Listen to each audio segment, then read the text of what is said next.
दोस्तों आज आईपीएल का बेहद ही रोमांचक मुकाबला बेंगलोर और दिल्ली के बीच खेला गया, जहां दोनों टीमों के बीच सांस रोक देने वाले मैच की उम्मीद थी, क्योंकि दिल्ली की टीम इस आईपीएल में कोई भी मुकाबला नहीं जीत पाई है।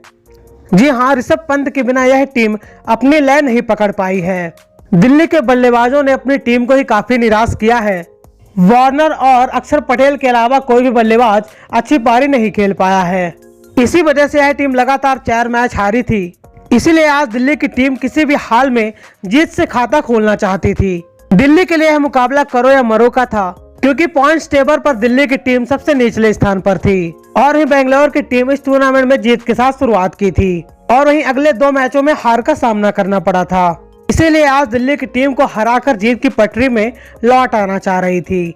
आज के मुकाबले के लिए दोनों टीमों ने एक बदलाव किया था। दिल्ली की टीम में रोमन पॉवेल की जगह मिचेल मार्श को शामिल किया था और वहीं आरसीबी की टीम में डेविड विली की जगह वनंदु हसरंगा को शामिल किया था। और वहीं जब टॉस की बारी आई तो दिल्ली के कप्तान डेविड वार्नर ने टॉस जीतकर पहले गेंदबाजी करने का फैसला लिया था, ताकि बेंगलोर की टीम को जल्द से आउट करके मिले लक्ष्य को आसानी से चेस किया जा सके। और वहीं टॉस हार कर बेंगलोर की तरफ से हर बार की तरह Faf du Plessis Virat Kohli की सलामी जोड़ी मैदान पर उतरी, ताकि हर बार की तरह अपनी टीम को बेहतर से बेहतर शुरुआत दिला सके। और हुआ भी ऐसा ही। दोनों बल्लेबाजों ने अपनी टीम को तेज तर्रार शुरुआत दिलाई। दोनों बल्लेबाजों ने मिलकर दिल्ली के गेंदबाजों की जमकर धुनाई कर दी।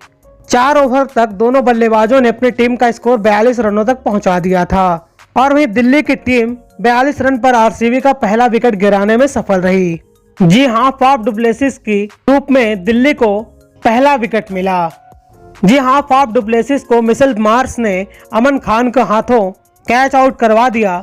डु प्लेसिस 16 गेंदों में 22 रन बनाकर आउट हो गए और वहीं दूसरी तरफ विराट कोहली शानदार बल्लेबाजी कर रहे थे और टीम के स्कोर को आगे बढ़ा रहे थे और वहीं उनका साथ महिपाल लोमरोर दे रहे थे। कोहली ने लोमरोर के साथ मिलकर आरसीबी के स्कोर को तेजी से बढ़ाते हुए 24 गेंदों में अपना अर्धशतक ठोककर बेंगलोर को शुरुआती झटकों से उबारते हुए मजबूत स्थिति में पहुंचा दिया। 10 ओवर में आरसीबी का स्कोर 89 रन तक पहुंच चुका था, तो अगले 10 ओवर में विराट कोहली 200 के नजदीक ले जाना चाह रहे थे। विराट कोहली ललित यादव की गेंद को छक्का मारने की कोशिश में बाउंड्री पर कैच आउट हो गए और इसी तरह विराट कोहली की विस्फोटक पारी का अंत हो गया। विराट के बाद मैक्सवेल बल्लेबाजी करने आए तो ललित यादव की चौथी और छठवीं गेंद पर छक्का जड़ दिया। विकेट गिरने के बाद इस ओवर को बड़ा बना दिया और मैक्सवेल ने लोमरोर के साथ मिलकर आरसीबी के स्कोर को आगे बढ़ाया। दोनों बल्लेबाज दिल्ली के गेंदबाजों की कुटाई कर रहे थे। दोनों तरफ से विस्फोटक बल्लेबाजी से दिल्ली के होश ही उड़ गए थे।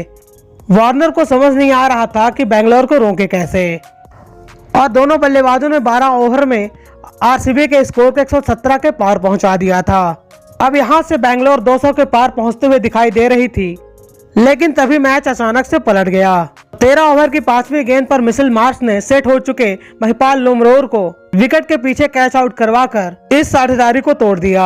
लोमरोर ने 18 गेंदों में 26 रन बनाए और लोमरोर के आउट होते ही बेंगलोर की बल्लेबाजी पूरी तरह से लड़खड़ा गई। लोमरोर के बाद हर्षल पटेल को बल्लेबाजी करने भेजा। हर्षल पटेल अक्षर की बॉल पर छक्का मारकर अगली ही गेंद पर कैच आउट हो गए और आरसीबी का यह दाव पूरी तरह से फ्लॉप साबित हुआ। आरसीबी को सबसे बड़ा झटका 15वें ओवर में कुलदीप यादव ने दिया, जब सेट हो चुके मैक्सवेल ने कुलदीप के गेंद पर छक्का मारने की कोशिश में कैच आउट हो गए। कुलदीप ने बेंगलोर की सबसे बड़ी मछली को जाल में फंसा लिया, क्योंकि मैक्सवेल एक ऐसे बल्लेबाज थे जो तेजी से रन बना सकते थे। उनके जाने के बाद आरसीबी की रन गति काफी धीरे हो गई। मैक्सवेल ने 14 गेंदों में 24 रन बनाए। बेंगलोर की टीम इससे उबर पाती तभी कुलदीप ने अगली ही गेंद पर आरसीबी के फिनिशर दिनेश कार्तिक को कैच आउट करवाकर बेंगलोर को बड़ा झटका दिया। कार्तिक अपना खाता भी नहीं खोल पाए। एक ही ओवर में 2 विकेट गंवाकर बेंगलोर की पारी पूरी तरह से लड़खड़ा गई। ऐसे में बेंगलोर ने इम्पैक्ट प्लेयर के तौर पर अनुज रावत को उतारा, लेकिन रावत को उतारने का फैसला बिल्कुल गलत साबित हुआ। दिल्ली के गेंदबाजों ने अंतिम में शानदार गेंदबाजी करी, जिससे अनुज रावत अपने बल्लेबाजी से इम्पैक्ट नहीं डाल पाए। अनुज रावत ने सबसे धीमी बल्लेबाजी करते हुए 22 गेंदों में 15 रन ही बनाए और वहीं शहबाज अहमद ने रावत से ज्यादा 12 गेंदों में 20 रन जड़ दिए, जिसकी वजह से बेंगलोर ने 6 विकेट के नुकसान पर 20 ओवर में 172 रन बनाने में कामयाब हो गई। और वहीं 175 रन का छोटे से लक्ष्य का पीछा करने उतरी दिल्ली के दोनों ओपनर पृथ्वी शॉ और डेविड वार्नर रनों की बारिश करने मैदान पर उतरे। तभी पहले ओवर में अनुज रावत ने अपना इम्पैक्ट छोड़ते हुए पृथ्वी शॉ को अपने शानदार थ्रो से रन आउट करके पहले ही ओवर में दिल्ली को पहला झटका दे दिया। पृथ्वी शॉ एक बार फिर से फ्लॉप साबित हुए और वह खाता भी नहीं खोल पाए। और वहीं सिराज ने पहले ओवर में शानदार गेंदबाजी करी और बल्लेबाजों को रन नहीं बनाने दिया। सिराज ने पहले ओवर में 1 रन दिया, वहीं दूसरा ओवर करने आए पार्टनर ने चौथी गेंद पर मिशेल मार्श को विराट कोहली के हाथों कैच आउट करवा दिया और 1 रन के स्कोर पर दिल्ली को दूसरा झटका दिया। मार्श भी अपना खाता नहीं खोल पाए। कम स्कोर बनाने के बाद भी बेंगलोर शानदार शुरुआत कर चुकी थी। 2 ओवर में दिल्ली के 2 विकेट झटक कर दिल्ली के होश उड़ा दिए थे। ये झटका कम था। तीसरे ओवर में नए बल्लेबाज यश धुल को एलबीडब्ल्यू आउट करके दिल्ली के होश ही उड़ा दिए। 2 रनों के स्कोर पर दिल्ली ने अपना तीसरा विकेट भी गंवा दिया। यश धुल सिर्फ 1 रनों का योगदान दे पाए। 175 रनों का पीछा करते दिल्ली की ऐसी सनसनीखेज शुरुआत होगी ऐसा किसी ने भी नहीं सोचा था। 3 ओवर में 3 विकेट गंवाकर दिल्ली की टीम पूरी तरह से मुसीबत में फंस चुकी थी और वहीं बेंगलोर की टीम अपने घर में दिल्ली को हराने का मौका भी नहीं छोड़ सकती थी। और वहीं 5वें ओवर में मोहम्मद सिराज को डेविड वार्नर ने लगातार 3 गेंदों में 3 चौके जड़कर दिल्ली की लड़खड़ाती पारी को संभालने की कोशिश करी, लेकिन 6वां ओवर करने आए विजय कुमार ने डेविड वार्नर को कोहली के हाथों कैच आउट करवाकर बड़ी मछली को अपने जाल में फंसा लिया। वार्नर ने बल्ला चलाना शुरू ही किया था तो विजय कुमार ने उनकी पारी का अंत कर दिया और दिल्ली को बड़ा झटका दिया। अब बेंगलोर की जीत की उम्मीद भी बढ़ चुकी थी क्योंकि वार्नर ही आरसीबी के लिए बड़ा खतरा थे। वार्नर आज 13 से रन बनाए लेकिन बड़ा स्कोर नहीं बना पाए। उन्होंने 13 गेंदों में 19 रन बनाए और पावर प्ले में ही बेंगलोर ने दिल्ली के 4 विकेट झटक कर पावर प्ले को पूरी तरह से अपने नाम कर लिया।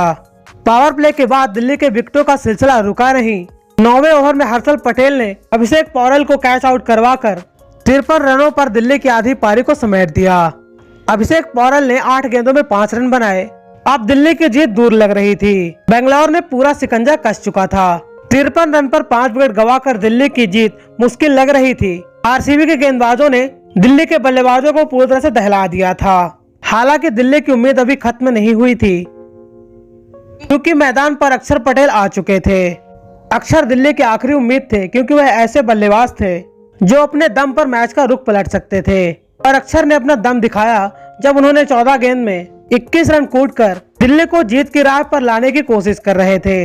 अक्षर बेंगलोर के लिए ज्यादा बड़ा खतरा बन पाते उससे पहले विजय कुमार ने अक्षर को सिराज के हाथों कैच आउट करवाकर दिल्ली की उम्मीदों को बड़ा झटका दिया और बेंगलोर को जीत की खुशबू दिला दी। अक्षर पटेल के रूप में दिल्ली ने अपना 6वां विकेट गंवा दिया। दिल्ली के लिए जीत काफी मुश्किल हो चुकी थी। ऐसे में मनीष पांडे ने 38 गेंदों में अर्धशतक ठोककर दिल्ली की लड़खड़ाती पारी को संभाला, लेकिन 14वें ओवर में हर्षल पटेल ने एलबीडब्ल्यू आउट करके मनीष पांडे की पारी को अंत कर दिया।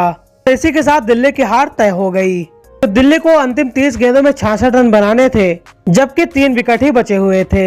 ऐसे में बेंगलोर ने आसानी से दिल्ली को 174 रनों से पहले ही रोक दिया और एक सनसनीखेज मुकाबला अपने नाम कर लिया।